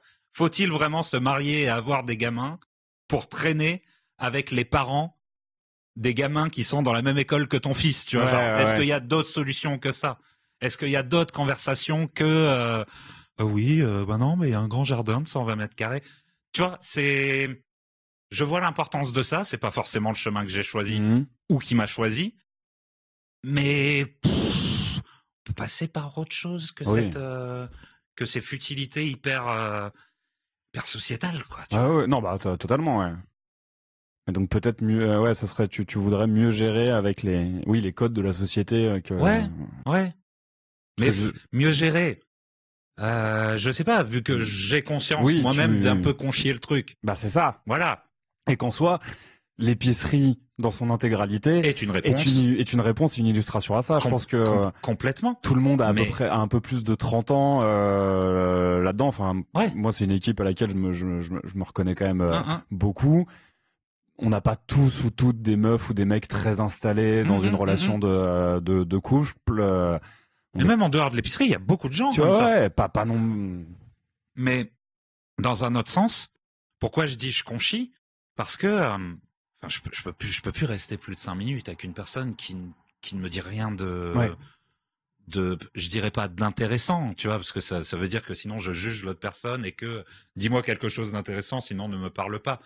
Mais sortir un peu de tout ça sans que ça te pousse à être quelqu'un de bizarre, quoi, tu vois. Mhm. Voilà. Ok. Le moment le plus gênant de ta vie. Je pense pas que je vais donner celui-là parce que Vas-y, quand même j'étais vas-y. gêné à cet âge-là. C'est celui. J'étais un peu rond quand j'étais au collège. Si c'est celui qui vient en premier, c'est que c'est le bon. Ouais, c'est celui-là. C'est celui-là, mais bon, il y a quand même des choses bien plus gênantes dans la vie, mais celui-là, il m'a bien matrixé, quoi. Je suis au collège, je dois être en 5e, natation. Je suis un peu rond. Le prof, il y a la première fille dont je suis tombé amoureux dans ma vie, bien évidemment, qui est là. Et qui Évidemment. fait de la natation. Évidemment. Et toi, t'as le prof, il te dit mets-toi sur le plongeoir et fais le crawl dans l'air. Dur. Ça s'arrête là, il y a pas un truc encore pire derrière, tu vois, juste ça s'arrête là et non, fais la brasse. C'est la brasse, ouais. Fais la brasse. Parce que je suis un crawler, moi. Ok. Je suis pas du tout, je suis pas dans la brasse. Je ne brasse pas. mais tu crawles et tu crônes. Ouais. Watch the crawl. Et donc évidemment, tu n'as jamais osé reparler à cette fille. Si. Ah. Si, on parlait beaucoup, mais plus de la même manière. Ouais. C'est c'est quoi, t'es une femme fontaine, je suis un homme grenouille? Pas là. Joli. Si tu pouvais avoir le rôle principal d'un biopic, qui aimerais-tu incarner? Pour mon éducation aussi. Un biopic sur sur la famille Vergès. Ok. Qui sont du coup réunionnais. Oui. Voilà. Et je sais trop peu de choses sur eux, alors qu'ils marquent quand même énormément l'histoire réunionnaise. Et ouais, j'aimerais bien jouer un des frères Vergès. D'accord. Voilà. Parce que donc il y a Jacques Vergès. Paul. Et ok, d'accord. Je connaissais pas les. En fait, il y a eu ouais, c'est le communisme. Oui. Il y a toute une histoire et il y a même des histoires de meurtres revendiqués à la Réunion à l'époque. Et ouais, c'est vraiment toute une grosse ambiance que je connais que trop peu. D'où le fait de vouloir incarner des personnages forts de l'histoire de l'île, plus le côté aller chercher la connaissance, quoi. Ok. Voilà. Très belle Ça réponse. m'intéresse pas forcément d'aller faire le biopic de quelqu'un que je connais par cœur. Oui, d'accord. Mais je savais pas qu'ils étaient aussi. Enfin, je savais que Jacques Vergès était d'origine réunionnaise, mais je savais pas qu'ils ont fini député et tout, député de la Réunion. Ah ouais, ok, d'accord. Je crois qu'il y a des trucs à ce niveau-là. Quel est le jeu vidéo auquel tu as le plus joué? Alors, je démarre à FIFA 95 et j'ai joué au 24 là dernièrement. Ok. Donc FIFA. Oh, ouais, FIFA. Ok. FIFA et le deuxième style de jeu, c'est les jeux de voiture. D'accord. Donc je suis vraiment ce réunionnais foot bagnole, quoi. Tu vois. Donc Need for Speed. Need for Speed. Je suis plus jeu de rallye que de Formule 1. Attends, Need for Non, mais Need for Speed, on est sur un peu tout et n'importe quoi. C'est pas genre tuning et course dans la c'est un peu tuning, dans la rue, grosse. Ouais, c'est ça. Mais il y a ça aussi, tout ce qui est drift, etc. Mais par contre, j'aime pas les jeux de simulation de voiture. D'accord. Genre, tu vois, t'es sur une piste, faut bien freiner au moment précis pour. Non, viens, on s'amuse, s'il te plaît. Donc pas trop Gran Turismo. Je l'ai saigné. Générationnellement, je l'ai bien saigné, mais c'est pas ce qui me plaît plus. Je préfère me prendre un rallye de Nouvelle-Zélande avec une Subaru Impreza, quoi. D'accord. Mais donc t'es très branché foot à côté de ça, parce que les rappeurs adorent foutre des références au foot dans leurs textes. Et toi, c'est pas un truc qu'il y a si souvent que ça. Le gardien de la paix n'arrêtera pas la frappe.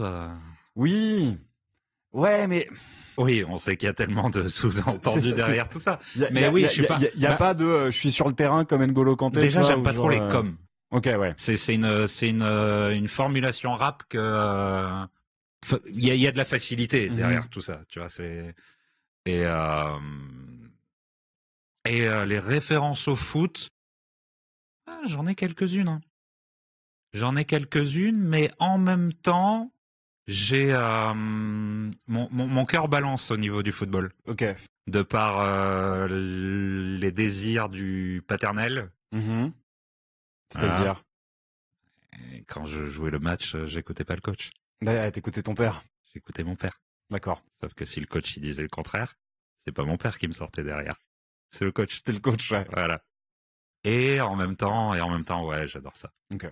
J'adore ça. Tu supportes une équipe? J'aime le beau football. Pour moi, le beau football a atteint son paroxysme avec les années Iniesta, Xavi, Barça, là, les vraiment belles années du Ronaldinho, etc. Va falloir me dire quelles années c'est, parce que moi, football, je connais Zidane, je sais que c'est le numéro 10. On est entre 2000 et 2010. Voilà. Ok. Et vraiment, c'est l'Espagne qui gagne toutes les compétitions, le Barça qui fait n'importe quoi. Et surtout, c'était du beau jeu. Et ça m'a fait rester essentiellement fan du Barça. Et aujourd'hui, vu que ce coach de l'époque au Barça est parti à Manchester City, donc c'est bien. Moi, j'aime les deux plus gros clubs. Comme ça, on est tranquille.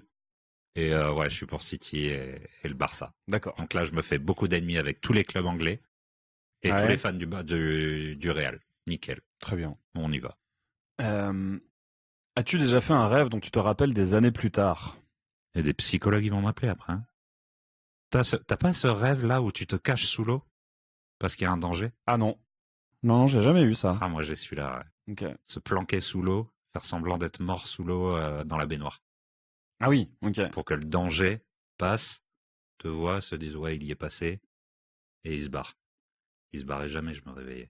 Ok, ouais, effectivement, peut-être que les psychologues... ouais. Peut-être qu'il y a une interprétation... Il y a certainement quelque chose. Oui, bien évidemment. J'ai fait mes petites recherches. Ça veut dire que je vais faire partie des 1%, les plus riches. D'accord. Bien évidemment. Moi, ça me va. Hein, je te demanderai de devenir mécène d'aléatoire et puis. Ouais, tu l'auras ton cantonat comme ça. Voilà, ouais. Voilà. C'est ça, exactement. Première chose qu'on fait avec, c'est on appelle Eric. Ce serait bien.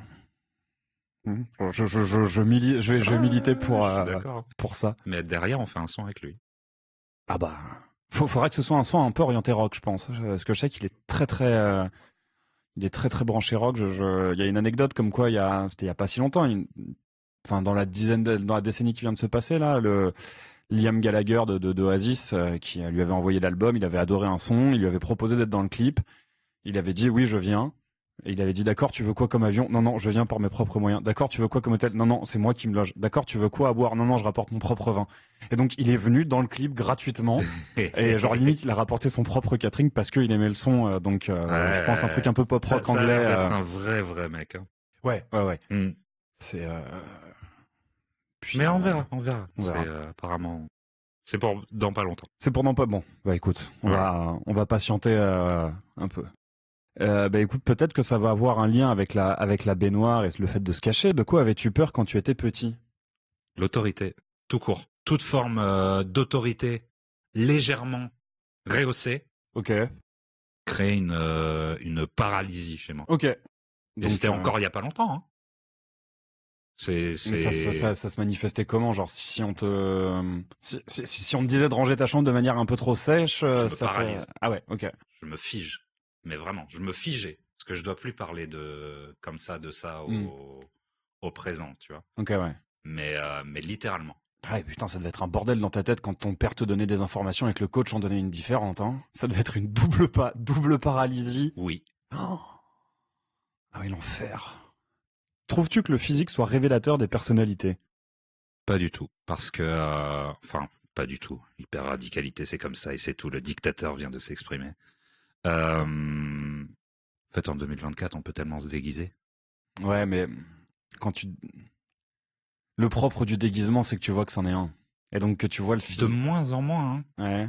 De moins en moins. J'ai l'impression qu'on est en train d'entrer dans un monde où, tu vois, c'était que des filtres il y a pas si longtemps. J'ai l'impression que ces filtres, ils sont un peu en train de s'installer sur la gueule des gens, tu vois. Ok. Après, c'est peut-être aussi parce que j'ai baigné dans des milieux qui sont pas très transparents et éventuellement pas toujours sincères. De quel milieu parles-tu? Non, je vois pas. Je vois pas, hein. Non, je vois pas. Non, mais ça va très vite. C'était dès qu'on accole le mot art à quelque chose, bon bah il y a le lot de positif et le lot de négatif. Dans l'art textile, il y a du négatif aussi. Tu crois? Un petit peu. Pas sûr. Un petit peu. Mais bon, c'est basé sur l'apparence et soit beau, il y a une certaine logique. Quelle est la fois où tu as eu le plus de chance dans ta vie? C'est en ce moment. 2024 est une année de merde. Vive 2024. Ok. Ouais. Parce que...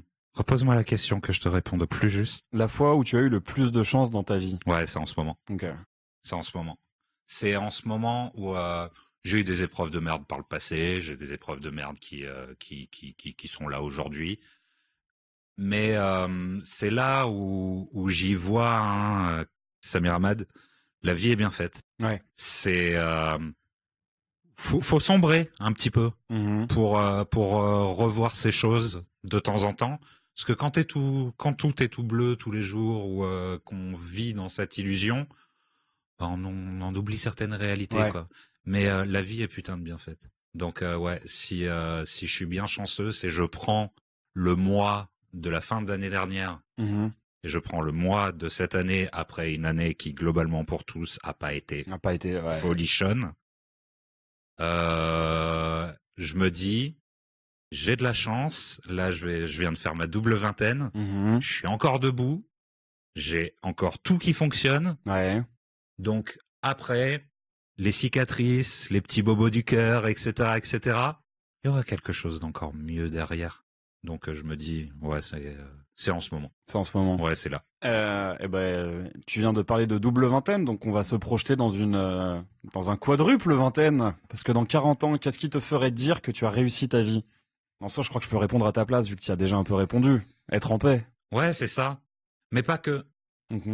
Mais pas que. J'espère que j'aurai réussi à transmettre le bon que j'ai en moi au plus de gens possible. C'est ça la mission que je me donne, tu vois. Oui, bah oui. Hein. Tu vois, tout à l'heure on parlait des gestes simples. Si à 80 ans, je sors dans la rue, dans l'état dans lequel je serais, c'est-à-dire en pleine forme, et que je vois tous ces gestes faciles en train de s'accomplir, je ferais, c'est bien. Ouais. C'est bien, on a gagné, tu vois. Voilà. Et comme on a déterminé que les gentils gagnaient toujours à la fin. Voilà, ça arrivera. Si tu pouvais changer quelque chose à ton caractère. Je l'enlève pas. Pas forcément attendre l'amour qu'on est capable de donner aux autres. Ok. Parce que t'es beaucoup dans la... Ouais. Dans une attente de réciprocité. Bah, j'attends pas de... Justement, c'est ça que je dois réduire. C'est de se dire que non, tous les gens n'ont pas cette capacité à donner autant d'amour aussi gratuitement. Ouais. Et aussi... C'est le retour... Il y a plein de formes de retour. Tu vois, bien sûr, ouais. Me dire j'ai retenu la leçon et je continue mon chemin, c'est un retour, tu vois. Ouais. Mais il y a pas de limite à ça. Faut arrêter de se dire ouais. Tu vois, c'est comme l'expression t'es trop gentil. Ah oui non. Que fait le mot trop dans cette phrase? Ça. Oui, ouais. Tu vois.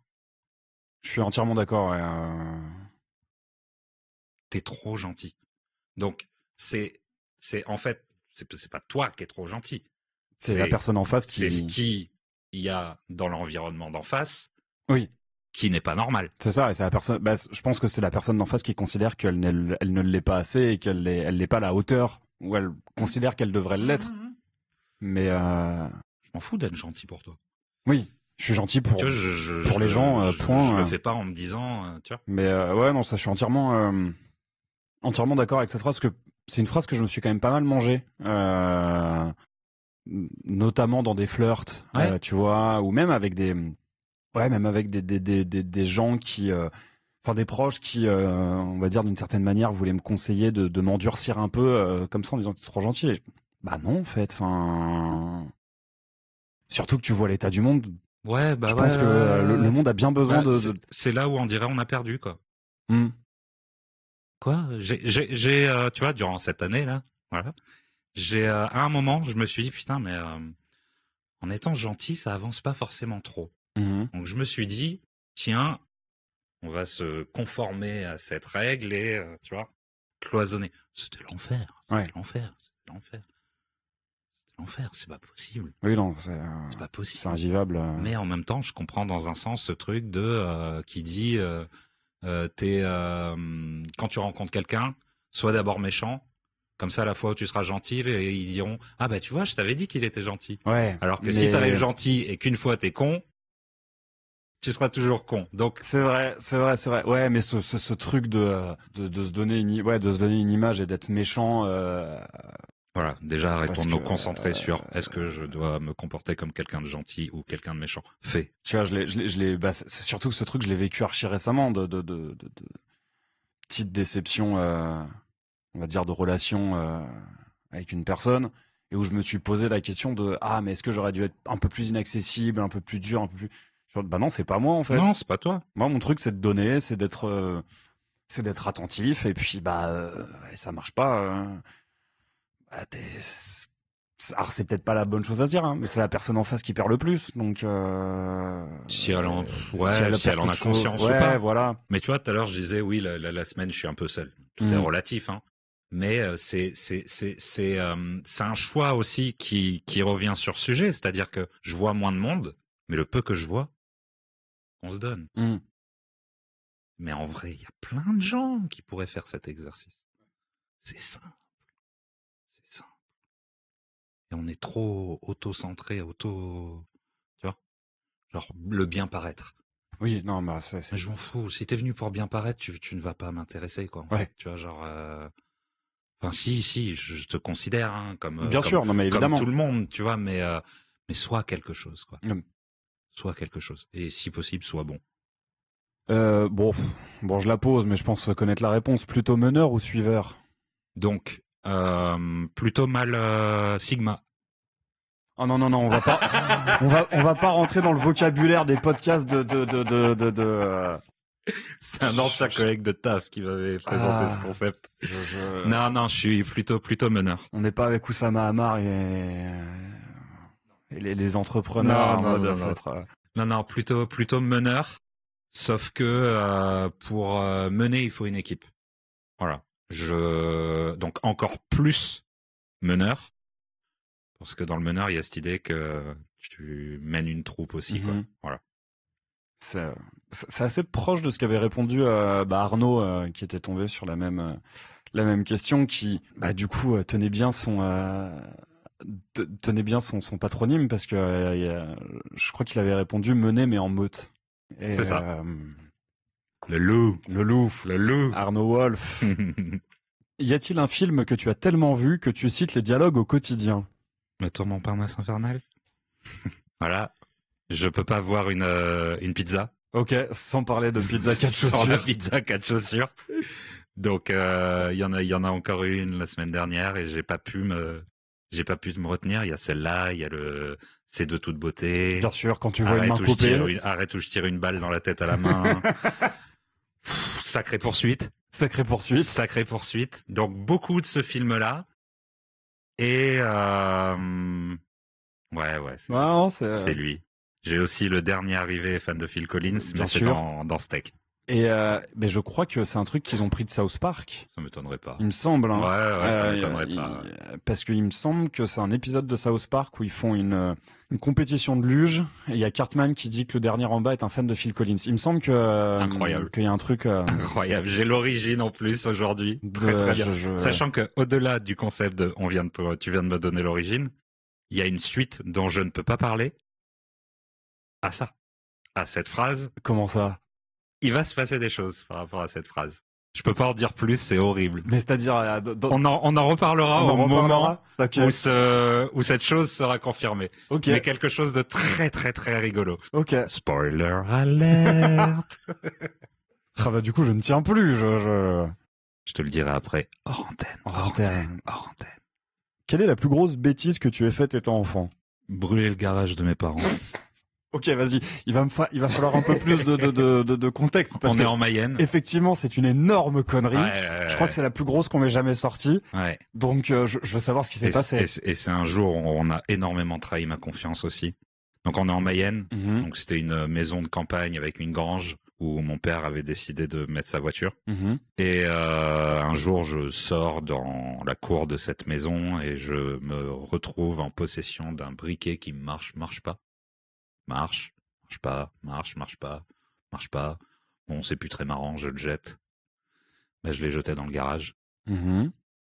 Et 2 heures après, il y avait les pompiers. Mais parce que tu l'avais jeté, il était allumé? Je sais pas ce que j'ai fait. Ok. En tout cas, je sais que c'est moi qui ai brûlé le garage. What? Ouais. Et donc la caisse a brûlé? Et là, il y avait pas la caisse. Ah. Donc ça, c'est quand même pas mal. Et là, les pompiers viennent, ils éteignent le feu. Donc il y a le plus sympa des pompiers qui vient me voir et qui me dit « Mais c'est toi qui as fait ça? Tu peux me dire ?» Je dis rien à tes parents. Mhm. Je sais pas si c'est moi, mais en tout cas, j'avais joué avec un briquet. Donc, puis il a été me poucave à mes parents. Ok. Voilà. Donc, d'où la trahison de confiance. Donc, vive la police, nique les pompiers. Non. Nique tous les uniformes, non? Ouais, on est pas mal. Mais à part les hôtesses. Quoique, nique les hôtesses. Pas dans le même sens. Non. Mais je vois pas comment un briquet, genre, un briquet défectueux. Je te résume ce dont je me souviens. Oui, bah bien sûr, ouais. Mais, après, le déni de l'enfant. Peut-être. Voilà. Mais ouais. Tu te sens pas très bien quand tu te rends compte que le garage de chez toi il brûle et que c'est toi. Oui, non, non, j'imagine, ouais. Ça doit effectivement faire quelque chose. Tout feu, tout flamme, quoi. La chose que tu as acheté avec ton premier salaire. J'ai acheté du Marité François Girbeau. Est-ce que tu vois ce que c'est? Pas du tout. Alors, c'est une marque qui a été créée par des 68ards. Mm-hmm. Donc, t'imagines un produit textile assez farfelu, de la force de proposition, mais vraiment une belle école de la couture tout de même. Et mes premiers loyers, donc j'avais la chance d'encore être chez mes parents. Donc, j'achetais des choses des pièces hors de prix, qui étaient à peine mettables d'ailleurs. C'était donc des chemises, des pantalons, des vestes. Ouais, il y avait toute une garde-robe complète, tu vois. Mais par exemple, c'est la première fois que je voyais un jean avec le haut du jean qui est en imprimé caleçon. Ok. Voilà. C'est comme si tu avais un baggy baissé. Ouais. Sauf que c'est la pièce entière qui est comme ça. Voilà. D'accord, ça devait être très bizarre. C'était très bizarre, ouais. Mais je crois que je l'ai ramené une fois qu'on m'a jugé avec ce pantalon. Ah ouais, tu l'as mis une fois. De souvenir, on t'a jugé. J'étais encore trop tendre au niveau d'assumer ou pas, ce qui n'est plus un problème, bon ça. Et c'est une maison qui existe toujours? Qui existe toujours sous un autre nom, il me semble. Mais ça fait à peine quelques années. D'accord. Que ça a changé. C'est un des gros jeaners. Et jeaner, c'est même péjoratif parce que ça fait vraiment... C'est-à-dire jeaner. C'était un gros spécialiste du jean. D'accord. Voilà. Et alors, c'est la dernière que je... pas des moindres. Que je tire, ouais. Alors, vas-y, je vais poser les deux. Parce qu'elles sont un peu liées, je pense. Et alors, par laquelle je commence... Allez, je commence par « Dans 100 ans, qu'aimerais-tu que les gens retiennent de toi ?» Épicerie Gang. Épicerie Gang, ok. Réellement. Le collectif. Et tout ce qu'on en a dit sur ce qu'on en pense, qui en est, etc., etc.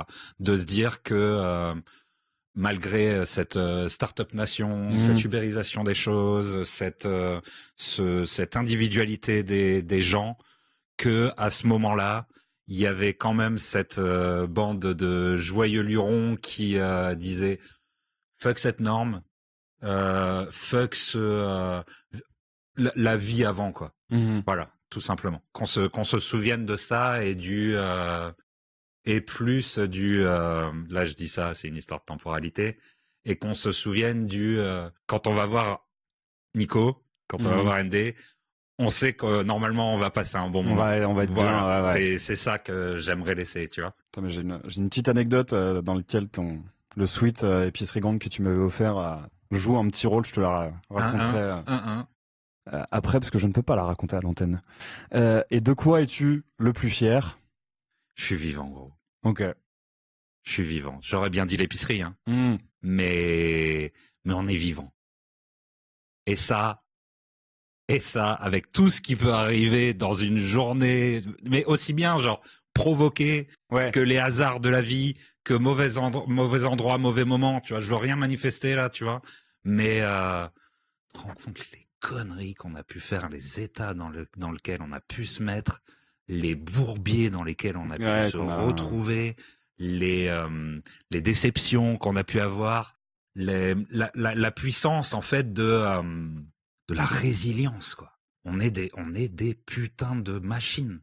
Et ça, je le dis à tout le monde, tu vois, genre on va tous plus ou moins bien, mais pour ceux qui en ce moment touchent vraiment le fond, ou ont l'impression de toucher le fond, il n'y a pas d'histoire de il y a pire ou il y a mieux, etc. Non, prenez que votre cas et la tête de Wham c'est bien foutu. Mmh. C'est bien foutu parce que je chaque matin, t'as l'impression que tu démarres ta vie, en fait. Faut le voir comme ça. Faut le voir comme ça, et tu te réveilles, ton premier acte, t'en fais quelque chose de positif, t'arrives à une série de 5, ben normalement, tu vas avoir ta série de 15 qui va s'installer naturellement, tu vois. Et je me suis accroché à ça. Okay. Et depuis, il reste des choses parce que bah, c'est le lot du quotidien. Il n'y a pas que du positif dans la vie. Mais il y a de quoi sourire quelque part. Et il y a une phrase que j'ai trouvée géniale cette année qui est bateau de chez bateau. Mais si tu as l'impression qu'il fait obscur dans ta vie, c'est peut-être que c'est toi la lumière. Oh. Et tu sais conclure un épisode, toi. Hein. Et tu me connais un peu en plus. Bah oui. Tu vois, et tu vois ce truc de, enfin, je le provoque pas, c'est naturel. Je veux être lumineux avec les gens. Tu vois, je veux pas être une star. Tu vois, je veux pas être une diva. Je veux pas être une star. Remplir Bercy. Mais je veux apporter des ondes positives autour de WAM. Tu vois, donc cette expression sur moi, elle a eu vraiment, vraiment, vraiment un gros impact à un moment où je savais plus trop où il fallait regarder, tu vois. Donc voilà, si vous êtes dans l'obscurité, la lumière, c'est peut-être vous. Oh putain, ça tue.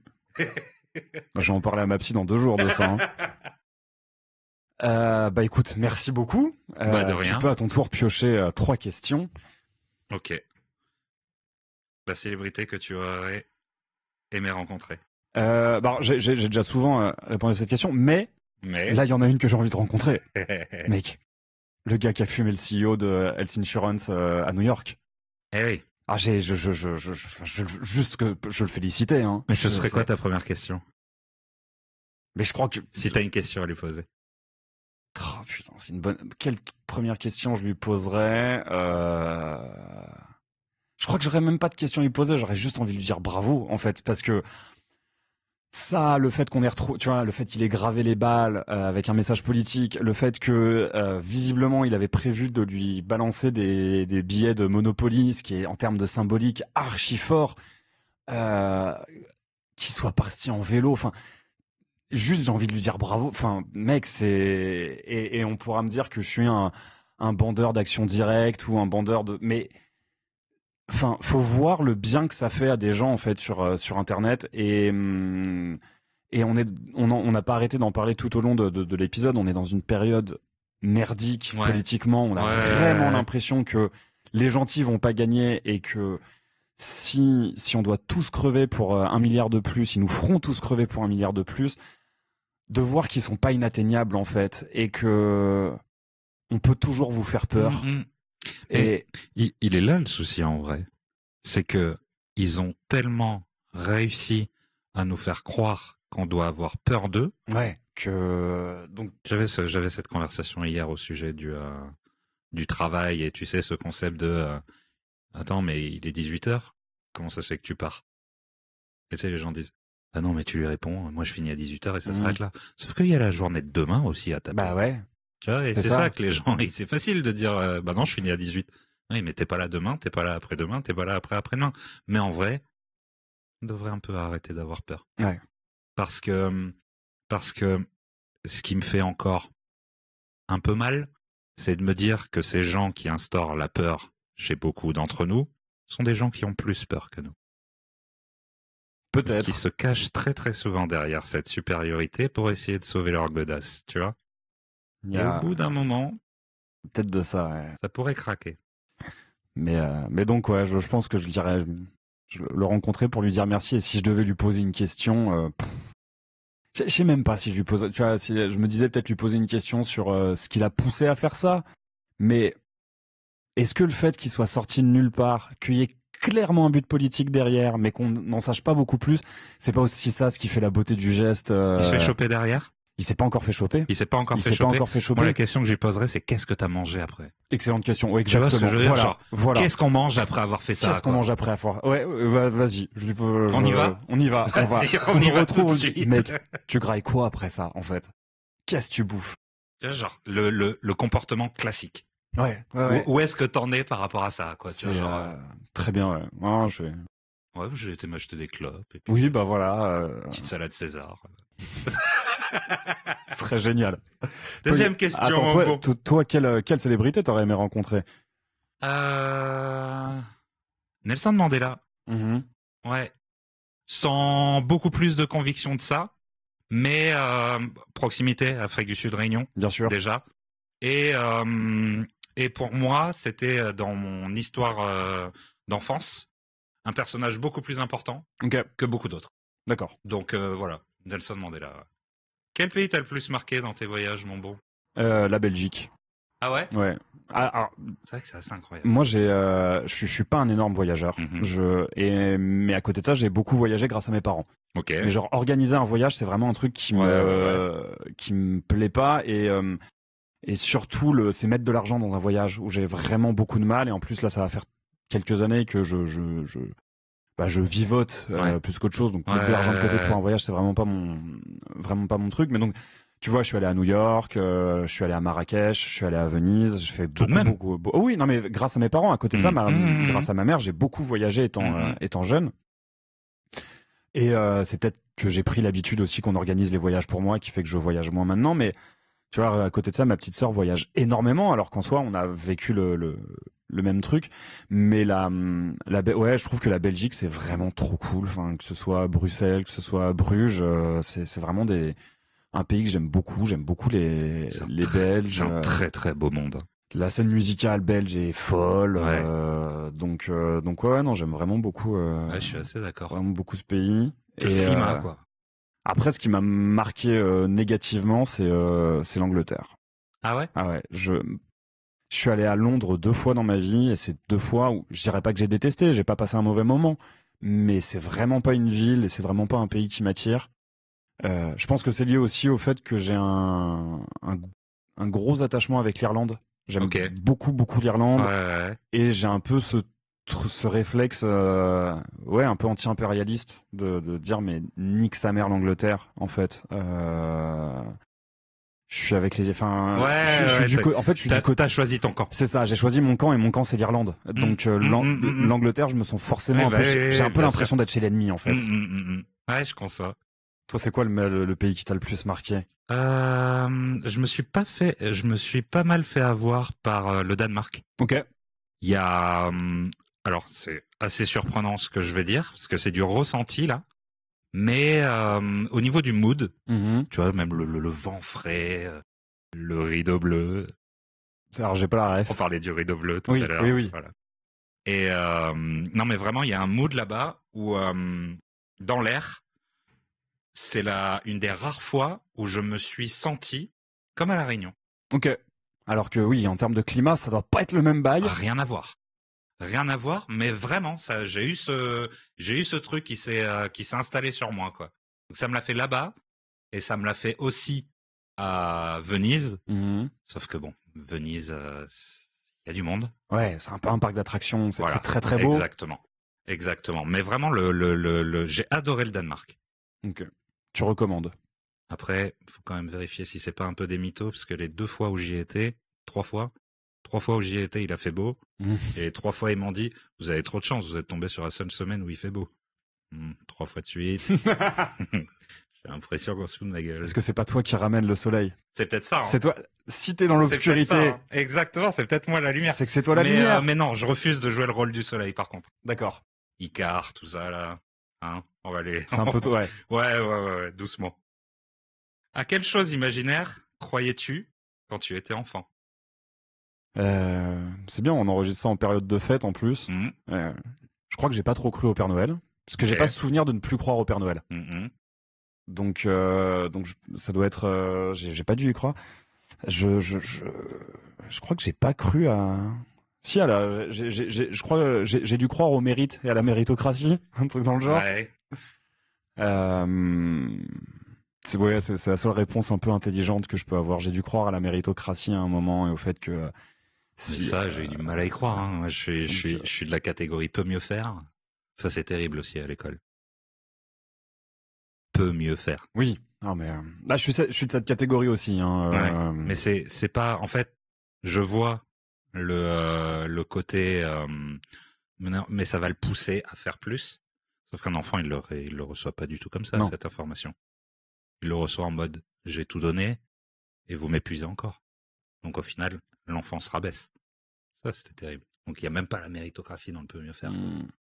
Toi, est-ce que tu croyais en des... J'étais encore enfant il y a pas longtemps.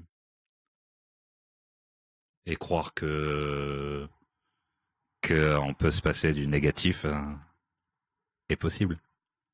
Mais vraiment, ça c'est vraiment le petit réunionnais qui s'exprime et qui dit ça. J'étais encore là-dessus il y a pas longtemps. Ouais. Mais alors, est-ce qu'il y a des cryptides à la Réunion? Des Cryptides. Là, tu me tues là. Les cryptides, c'est les créatures imaginaires propres à une région du monde. Genre le Yeti, c'est une cryptide, tu vois. Oh, Au Yeti, Bigfoot, c'est une cryptide. Le dodo a existé. Oui. Il y en avait à la Réunion des... Apparemment, il y en a eu. D'accord. C'était Maurice. Oui, voilà. Et la Réunion. Pour moi, c'était. Mais la bière réunionnaise s'appelle la Dodo. Ok. Tu vois, déjà pour dire à quel point c'est ancré. Mais sinon, c'est pas particulièrement une île avec des légendes animales, etc., etc. Okay. Parce qu'il y avait rien à la base sur la Réunion. Donc il y a pas particulièrement déjà d'animaux réels dangereux et des légendes animales féeriques, tout ça là. Il y a pas grand chose. Il y a pas grand chose là où on va plus retrouver un petit peu de surréel. Ça va être à travers le Maloya, qui est le blues réunionnais. Oui. Et toutes ces histoires avec l'esclavagisme, etc., etc. Mais sinon, non, il n'y a pas trop de, il y a pas ça à la Réunion, non. Okay. C'est bien dommage. On pourrait créer un yab, un monstre yab. Un yab. Le yab, c'est ce que je suis, c'est le réunionnais des hauteurs de l'île. D'accord. Voilà. D'où la neuvaine du yab. D'accord, oui. Voilà. Et neuvaine, c'est la veine. Et la neuvaine, c'est une bougie de prière qui dure 9 jours. D'accord. Voilà. Ok. Ouais. Un gros concept. Très bien. Il y a quoi derrière les lettres BDMS? Bienvenue dans mon sud. Ok. Oui, tout simplement. Voilà. Le problème, c'est que quand on le voit, notre cerveau a tendance à faire apparaître un autre ordre de lettres. Et c'est assez marrant à constater parce que c'était loin, mais vraiment très très loin de l'idée de base. C'est pas calculé pour... Non, du tout. Vous avez jamais fait de soirée BDMS où des gens sont des dyslexiques amateurs de cuir et de... En fait, c'est pour ça que je supprime les projets des plateformes de streaming. Ok. C'est parce qu'on est en train de développer une toute nouvelle identité où tout sera orienté autour du BDSM. Ok. Et j'invite bien évidemment toute l'épicerie gang à venir participer. Très bien, très bien, parfait. On va faire ça. Bah écoute, ND, encore merci. Merci à pour toi. ton invitation, pour ton temps, pour tes réponses. Comme je te l'ai dit, il y a une dernière question qui sont 2 personnes que tu aimerais entendre sur Aléatoire. Une avec qui tu peux me mettre en relation et une dont tu n'as pas le contact mais où ce serait quand même cool de pouvoir l'écouter. Sachant que Cantona, c'est bon. On s'est mis d'accord. Ah, le salaud. Ok, donc je peux pas utiliser la carte Cantona. Cantona, c'est bon. On l'a dit qu'on voulait l'entendre. Donc déjà, j'aimerais bien, mais vraiment, pour la grandeur, la sagesse et aussi voir comment il s'en sort de cet exercice. J'aimerais beaucoup que tu le fasses avec Smokey. Ok. Vraiment. Ça peut être un échange que je consommerai, mais vraiment avec délectation, tu vois. Et sinon... Bah, on a qu'à attendre qu'il revienne et puis on... Ouais, je sais pas quand est-ce qu'il va revenir. Non, j'enregistre jamais 2 épisodes à la suite. Et sinon... Ah ouais, tiens. J'ai vu le film de Ruffin. Ok. Avec Sarah Adelman. Ouais. Donc je te mettrais bien en confrontation avec Sarah Adelman, du coup, tu vois. Bah non. Bah si. Moi, je reçois des gens que j'aime bien, en fait. Tu l'as pas vu le film? Non, j'ai pas vu le film, non. On l'aime pas plus, on l'aime pas moins non plus. Ok. Malheureusement. Ouais. Te dire, non, mais est-ce que moi, c'est... Ah là là là là. Mais c'est justement pour ça que j'aimerais vous confronter. Parce que, t'imagines la hauteur de l'exercice, quoi. Pour toi, elle, rien n'a l'air de trop être son problème. Oui. Mais j'ai découvert ce phénomène. Elle se considère comme moyenne riche. Elle a les Birkin. Oui. De toutes les couleurs.